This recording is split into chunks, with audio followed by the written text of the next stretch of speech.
ebeso ho no mu a na in fact obi so di aba say ye complaints a forms no a mo de ma ye complain no ebi wa mo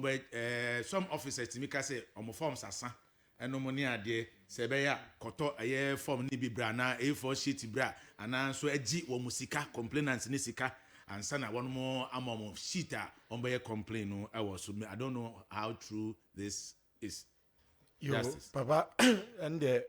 meka bibi kakra wo ho de woman say obi obeka sa bia no enya no kre in a sense even medical form na yankasa kra yenya no ye de mo no kra no ye de mo free and so mo ko hospital ona doctor no kra obetwro so no ono because of abema evidence nti obeji uska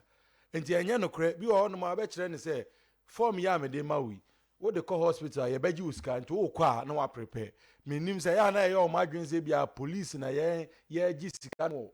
omo de kwa ye kwa gisika no o baby I don't know nti ya na o madwen say kasa asem ne kire ma ye na ye gisika na fa ba nye sa na tie the woman say form na de be ma wo ne mum doctor ne because of edu adansidie wo court a oba waste ne mre aba ho no aba ba kire nsem wo sa ampa say ni na me hu ye nti eno de oba juska enti papa ba bia ni wa kire say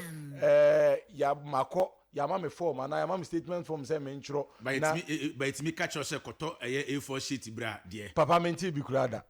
Minty be crowd I say ya obi aba police station me investigate as well and me kai the last time I me catch you be say on koto form A4 sheet mra ansa na me dey case amano I minty be that nemom the woman say my case amount o feel so ade am ye and when yaji na say wa wo chem be dey different but not when me ye case na ma catch you say koto we bra koto na me fanya o case man but that's justice.